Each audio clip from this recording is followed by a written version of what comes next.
자, 현대국어 상대 높임법에 대한 설명을 지난 시간에 이어서 우리가 교과서에 나와 있는 예문을 살펴보면서 자, 상대 높임법이 자, 공식적인 상황과 비공식적인 상황에서 자, 어떤 높임 등급이 적용되는지를 우리가 살펴볼 거예요. 자, 지난 시간에 선생님이 상대 높임법에 대해 설명할 때 자, 상대 높임법 같은 경우는 청자를 높이느냐 또는 낮추느냐에 따라서 다양한 등급이 존재한다고 했어요. 그래서 공식적인 상황에서는 자, 하십시오체, 아주 높임의 하십시오체, 예사 낮춤의 하오체, 예사 낮춤의 하계체, 자, 아주 낮춤의 헤라체. 자, 그리고 비공식적인 상황에서 이 두 가지 등급 기억나요?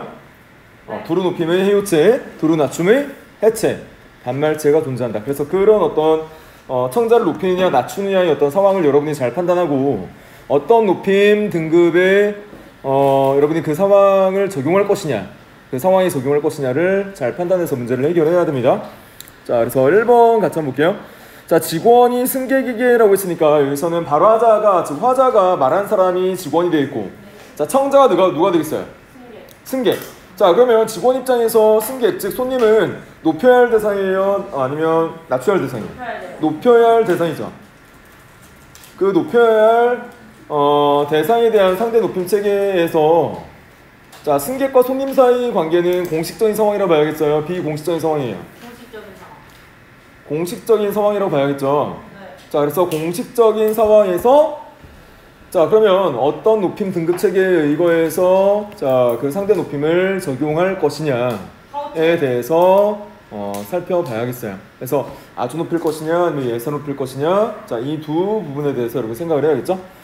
자, 그래서 일단 보니까 자, 직원이 승객에게 이렇게 이야기했어요. 자, 어떻게 이야기했냐면 자, 손님 위험하니 자, 자리에 앉으십시오 또는 앉아라 이렇게 했어요. 자, 앉으십시오와 앉아라 중에서 앉으십시오 같은 경우는 자, 공식적 상황에서의 아주 높임의 등급에 해당하죠. 그러니까 하십시오체의 등급을 잘 사용했어요. 자, 앉으십시오. 앉아라 같은 경우는 명령하는 거죠. 자, 아라, 어라의 명령형 어미를 동원해서 거기 앉아라라고 하는 것은 손님에 대한 어떤 예의가 아니죠. 자, 그래서 이거는 뭐 쉽게 여러분이 잘 판단할 수 있었을 거라고 생각을 합니다. 자, 그 다음 2번. 학생이 어머니에게, 자, 학생이 어머니에게 이렇게 이야기하죠. 자, 어머니에게 어떻게 이야기해요? 자, 엄마 여기를 보게. 자, 보게라는 것은 자, 엄마는 자식의 입장에서 엄마는 높여야 할 대상이에요? 낮춰야 할 대상이에요? 높여야 할 대상이죠. 근데 여기에서는 예사 낮춤이 하계체를 여기에서 병치해놨죠. 자, 보게는 예사 낮춤의 등급에 해당하니까 엄마를 낮출 수 없는 것이고, 자, 보세요 같은 경우는 우리가 배웠던 두루 높임이죠. 자, 비공식적 상황에서의 두루 높임의 등급 해요체를 적용해서 엄마를 높여주고 있어요. 자, 여기서 자, 비격식체. 그래서 자, 1번에서는 손님 위험하니 자리에 앉으십시오. 자, 2번에서는 엄마 여기를 보세요 라고 해서 잘 지금 여러분이 자, 판단을 해 줬으리라 생각합니다. 앉으십시오, 그 다음에 보세요 해서 자, 여기에서 앉으십시오 같은 경우는 하십시오체,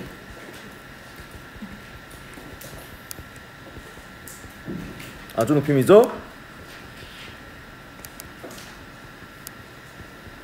자, 그리고 보세요 같은 경우는 해요체, 이거는 두루 높임이죠.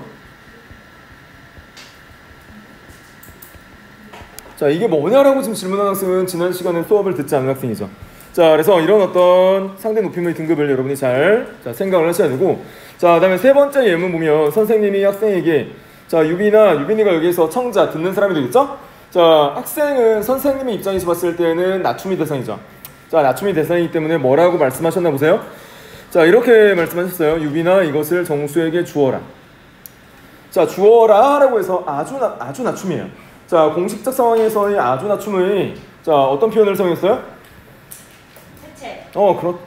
그렇죠. 해체를 사용했죠. 자, 그래서 여기서는 아주 낮춤이 해체입니다. 근데 이건 비교시키는데요? 비공식적? 여러분 잘 한번 생각을 해봐야 돼요. 자, 학교라는 기관은 공식 기관이에요? 비공식 기관이에요? 공식 기관이죠. 자, 공식 기관에서의 어떤 대화는 여러분 잘 판단하셔야 돼요. 자, 선생님과의 친분이 있어서 굉장히 친소 관계에 있어서 가까우냐. 자, 가까우면 학교 내에서도 자, 해요체나 해체를 사용할 수 있어요. 자, 그런데 자, 학생과 선생님과의 어떤 관계에 있어서 자, 가까운 사이가 아니다 라고 했을 때는 공식적 기관이니까 자, 여기에서는 헤라체를 사용했다라고도 볼 수 있겠죠. 자, 그래서 여기에서 일단 주어라 같은 경우는 여기 우리 교과서의 지필진도 보기에 격식체를 동원했다고 했으니까 뭐가 되겠어요? 자, 여기에 일단 우리가 살펴보면 여기나 이것을 정수에게 주어라라고 해서 주어라를 잘 보세요. 명령하고 있죠. 선생님이 학생에게 명령하고 있죠. 어라, 아라라는 명령형 어미를 동원하고 있죠. 자, 명령형 어미를 동원해서 자, 여기에서는 헤라체 아주 낮춤이죠. 자, 아주 낮춤의 헤라체를 지금 사용하고 있음을 알 수 있어요. 그래서 자, 이 부분은 다시 자, 1번은 격식체, 자, 2번은 비격식체, 자, 3번은 격식체이다. 따라서 자, 1번과 3번은 상대 높임은 공식적 상황이라고 지필진이 판단했다는 것이고, 자, 2번 같은 경우는 엄마와 자, 지금 자식과의 관계니까 자, 공식적 상황이 아닌 비공식적 상황으로 판단했다는 거죠. 자, 그래서 자, 이렇게 여러분이 정리를 해주면 되겠어요. 헤라체.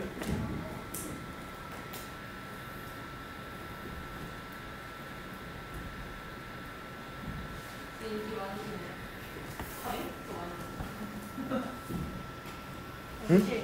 뭐라고?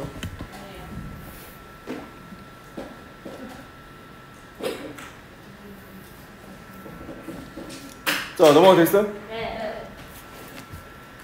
자, 넘어갑니다. 자, 넘어가서 4번 문제 볼게요. 4번 문제 같은 내용을 수업 시간에 발표할 때 친구들과 대화할 때 높임 표현이 어떻게 달라지는지 이야기해보자. 자, 선생님 지난 시간에 말씀드렸어요. 친구들 사이의 어떤 관계에 따라서 관계가 멀거나 아니면 관계가 가깝거나를 우리가 생각해 볼 수 있는데, 자, 친구와의 관계니까 공식적 상황이에요? 비공식적 상황이에요? 공식적 상황이에요? 비공식적 상황이죠. 자, 그런데 그 비공식적 상황에서의 친구 사이 관계에서 두루 높임의 해요체를 사용하면 그 관계는 먼 관계라고 지난 시간에 말씀드렸죠. 하지만 해요체를 사용하지 않고 해체, 반말체, 친구들 사이에서 반말을 사용하면 그 둘 사이의 관계는 비교적 가깝다라고 볼 수 있다고 했죠. 자, 친구들 사이에 서로 존댓말을 쓴다라고 봤을 때 그 관계가 멀다라고 생각하시면 돼요. 친구들 사이에서 존댓말 쓰는 친구들 있어요? 너 밥 먹었어요? 뭐 예를 들어서 누구야 뭐 밥 먹었어요? 이렇게 서로 대화를 나눈 친구들 있어요? 누구요? 아, 그러면 둘 사이 관계가 멀다 또는 관계가 틀어졌다라고 보면 됩니다. 자, 그래서 그런 어떤 그 관계에 있어서 자, 이런 어떤 상대 높임법의 체계가 적용될 수 있다라고 생각하면 돼요. 자, 그래서 이렇게 지금 설명을 해주고 있죠. 어떻게 설명해주고 있어요? 친구와 개인적으로 대화할 때 자, 친근하게 느껴지는 비격식체 표현 해체. 자, 이 해체를 반말체라고 했어요. 해체를 사용하고 수업 시간에 하는 발표는 공적 상황에 이루어진 것이기 때문에 격식체 표현 중에서 아주 높임이 하십시오체를 사용한다라고 했어요. 자, 그래서 이런 어떤 부분으로 여러분이 정리를 하시면 되겠어요. 자, 공적 상황에서는 하십시오체를 사용한다. 자, 이런 정도로 정리를 하시면 되겠습니다.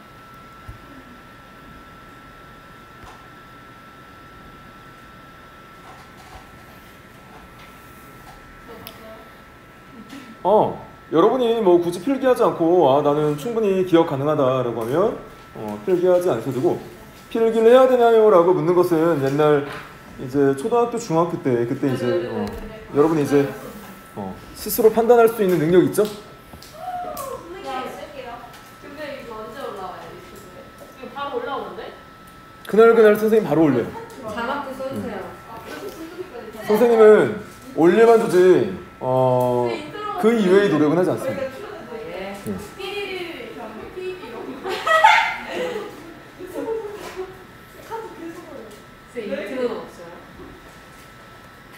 음소거 하나요? 음소거. 방해 그런 거. 이게 카톡이 그래요? 나중에 할게요. 자, 그 다음 격식체와 아직 아니에요? 얘기하길래 다 쓴 줄 알았지. 쟤는 안 쓰고 있는 거예요? 쓰고 있어요. 얘는 쓰거든요. 아래 것도 써요. 알았어. 아래 거는 이제 선생님이 설명을 이제 하려고 해요. 잠깐만요, 기다려봐요. 저기 예시답이라고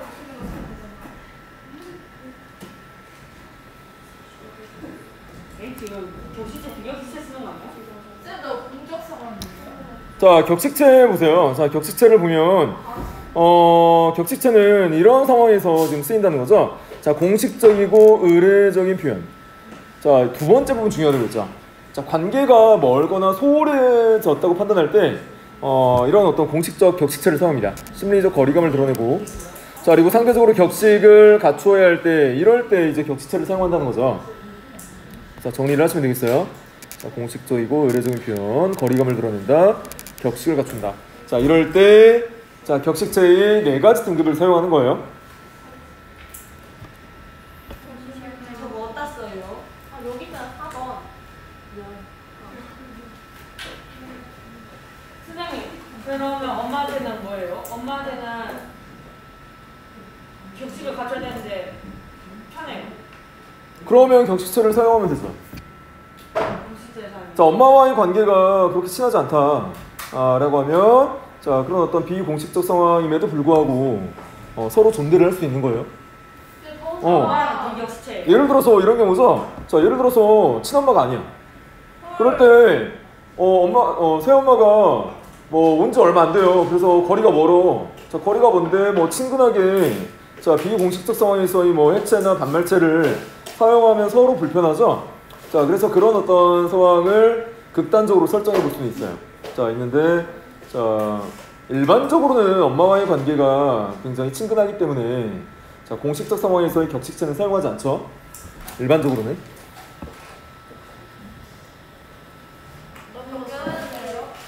써도 되고 안 써도 돼. 네? 아니 그냥. 너희들이 판단하라니까. 그냥 쓰라는 뜻이야. 그냥 쓰고 싶어. 그러니까 네가 중요하다고 판단하면 쓰라고.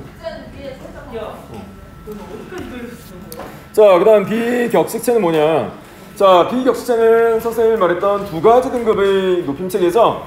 자, 그래서 공식적 상황이 아닐 때 사용한다. 그래서 보면, 자, 비공식적이고 친근한 표현, 자, 그리고 친근감을 나타낸다. 자, 격식을 갖출 필요가 없다. 자, 이런 정도로 정리를 하시면 되겠어요.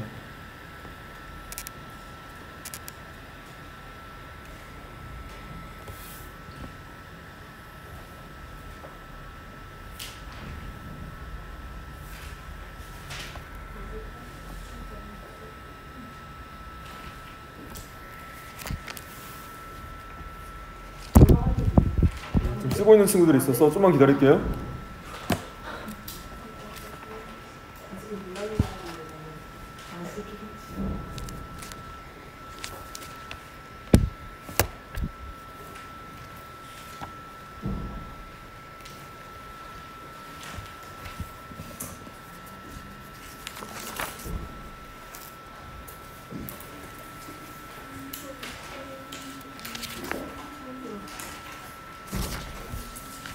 자, 넘어갈게요. 자, 그 아래에 나오는 자, 주체, 객체, 상대 높임법에 대해서는 선생님이 이미 설명을 했는데, 상대 높임법만 설명하고 주체, 객체 높임법에 대해서는 살펴보지 않았네요. 자, 일단 주체 높임법은 이미 설명을 해드린 부분이죠. 자, 주체라는 것은 행위 동작의 주체가 된다. 행위 동작의 주체가 되는데, 여러분이 혼동하는 게 선생님 주어는 무조건 주체예요 라고 말하는 경우가 있는데, 그렇지 않죠. 자, 문장 내에서의 문장 성분 주어가 무조건 행위 동작의 주체가 되는 건 아니고, 자, 여러분이 문장 내에서 그 행위 동작을 누가 하느냐를 잘 파악을 한 뒤에, 자, 그것이 주체가 되는 겁니다. 자, 예를 들어서 할머니 귀가 밝으시다 라는 예문이 있었죠. 우리 간접높임법 배울 때 할머니 귀가 밝으시다 해서 주어는 뭐예요? 할머니 귀가 밝으시다 해서 주어는 뭐예요? 문장 성분 주어. 주어는 귀죠. 왜냐하면 귀가 밝으시다 해서 가라는 주격조사 결합을 했으니까. 자, 그러면 할머니 귀가 밝으시다 해서 주체는 누구죠? 할머니. 할머니죠. 자, 주어는 여기에서 귀고 주체는 할머니예요. 왜? 자, 누구를 높여주냐에 따라서 달라지죠. 자, 밝으시다에서 간접 높임법. 자, 시가 쓰인 것은 귀를 높이기 위한 것이 아니라 할머니를 높이기 위한 표현이었기 때문에 주체는 할머니이고, 자, 주어, 문장성분 주어는 무엇이다? 자, 문장성분 주어는 귀다. 자, 그래서 여러분이 운동하는 게 문장 내에서의 문장성분 주어가 무조건 주체가 된다 라고 잘못 알고 있는 학생이 있어서, 자, 선생님이 주어랑 뭐가 다른데요? 주체는 행위 동작, 행위 동작에서, 자, 누가 그 행위 동작의 말 그대로 주체가 되느냐, 또는 자, 주어는 문장 성분에서 명사, 대명사, 수사의 주격조사 이, 가, 깨서, 에서, 서가 결합하면 문장 성분 주어가 되는 거죠. 자, 그래서 이런 부분을 여러분이 주의하면 될 것 같아요. 자, 그래서 주체 높임법을 보면 이렇게 정의를 내리자. 자, 주체 높임법은 일반적으로 서술어의 어간에 서나말음이, 높임 서나말음이 시가 붙어서 실현된다. 다 배웠죠? 자, 그리고 주격조사 이가 대신 높임이 주격조사 깨서를 쓰기도 한다. 또는 계시다, 주무시다 등의 어휘를 통해서 주체 높임법을 실현한다. 다 배웠던 거예요. 그래서 그 다음에 계시다, 주무시다 교과서에 다 있습니다. 자, 객체 높임법은 다시 한번 우리가 복습을 해보면, 자, 문장 내에서의 어떤 문장 성분을 높여준다고 했어요? 문장 내에서의 어떤 문장 성분을 높여주는 것이 객체 높임법이라고 말씀드렸죠? 문장 내에서의 어떤 문장 성분을 높여주는 것이 선생님이, 자, 객체 높임법이라고 했어요? 문장 내에서의 목적어나 부사어에 해당하는 대상을 높여주고자 할 때 우리는 객체 높임법을 동원한다. 자, 그래서 여러분 그 객체 높임법의 정의를 보세요. 자, 다시 한번 복습을 해보면, 자, 조사 애기 대신, 자, 높임이 부사격 조사 깨를 사용한다거나 또는 모시다, 들이다, 여쭈다 등의 높임 어휘를 사용하기도 한다 라고 설명해주고 있죠. 깨. 자, 모시다, 들이다, 여쭈다 등의 높임 어휘를 사용해서 실현한다. 자, 지난 시간에 다 배웠던 거니까, 자, 잘 이해가 가지 않는 학생은 다시 한번 교과서의 필기 내용이나 강의를 살펴보세요.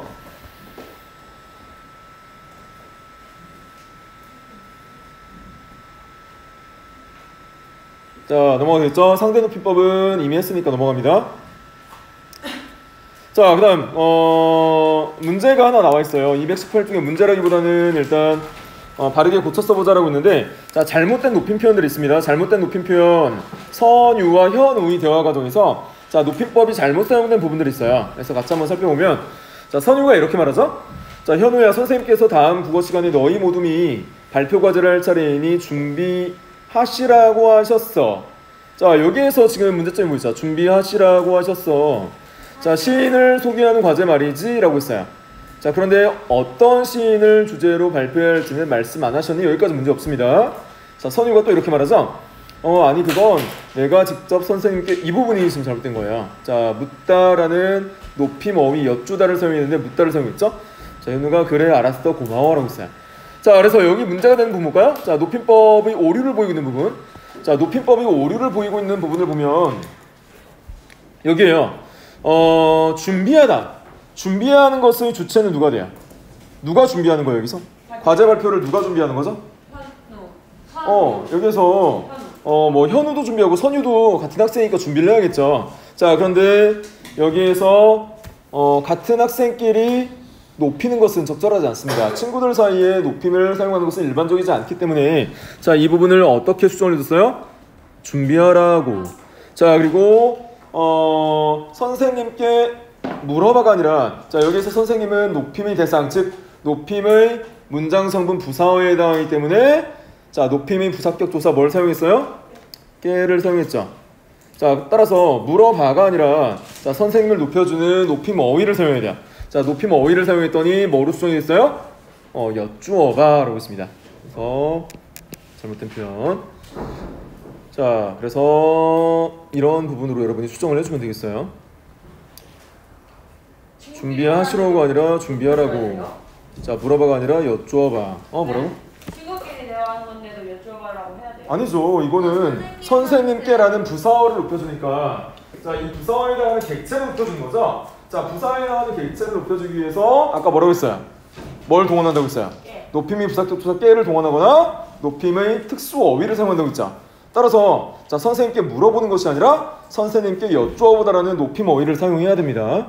따라서 잘못된 표현이라는 거죠. 그래서 준비하라고. 여쭈어봐 라고 여러분이 수정을 해줘야 돼요.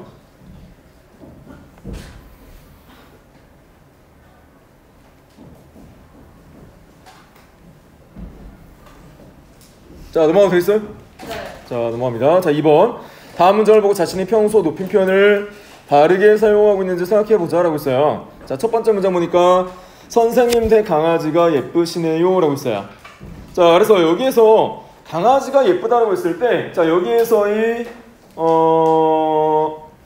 주체는 강아지가 되겠죠? 자, 강아지인데 강아지는 높임이 대상이 아니기 때문에 주체 높임 선어말어미를 개입하면 안 돼요. 자, 따라서 여기에서 주체 높임 선어말 어미 C를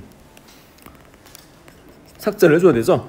자, 그 다음에 아버지께서 신문을 읽으시고 계십니다 라고 있어요. 자, 여기에서 읽으시고 계십니다 부분을 보면 이미 뒤에 계시다라는 높임 어휘가 사용됐잖아요. 자, 계시다라는 높임 어휘가 사용됐기 때문에 자, 굳이 C를 또 개입을 시킬 필요가 없다는 거죠. C를 빼버리고 아버지께서 신문을 읽고 계십니다. 자, 저희 나라에는 아름다운 여행지가 많습니다 라고 있어요.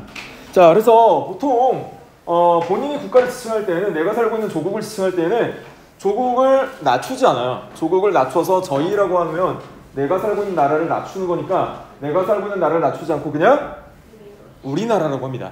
따라서 여기에서 저희라는 표현이 지금 잘못된 표현입니다. 저희라는 표현이 아니라 우리라는 표현으로, 우리나라라는 표현으로 수정을 해줘야겠죠. 자, 그래서 이런 부분만 여러분이 주의를 하시면 될 것 같아요. 자, 그래서 예시답안도 마찬가지죠. 예시답안을 보면 어때요? 자, 강아지는 높임의 대상이 아니라는 거죠. 자, 강아지는 높임의 대상이 아니기 때문에 선생님 댁 강아지가 예쁘네요.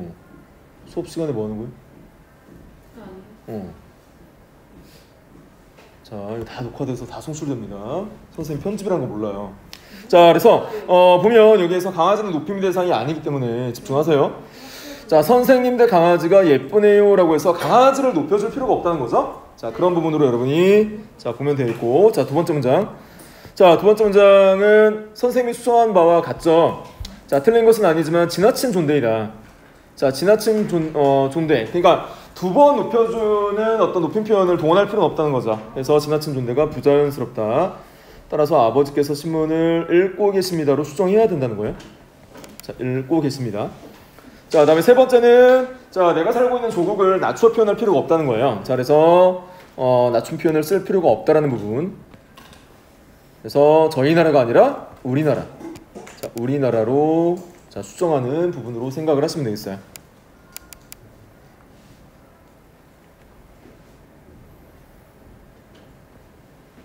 자, 이렇게 해서 시험 범위가 마무리됐고, 자, 여러분 그 형성평가 그 나눠준 그 유인물 있죠? 자, 그 유인물을 나머지 시간 동안 풀면서 의문 나는 부분이 있으면 나와서 질문하면 선생님이 답변을 해드릴 테니까, 자, 형성평가 문제 안 푼 학생은 지금 푸시고, 다 풀었던 학생은 틀렸던 문항을 가지고 나와서 의문 나는 부분 있으면 질문하세요.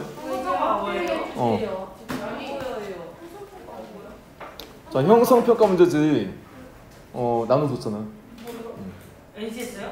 아니, 그거 말고. 안 받았는데. 근데 확대 안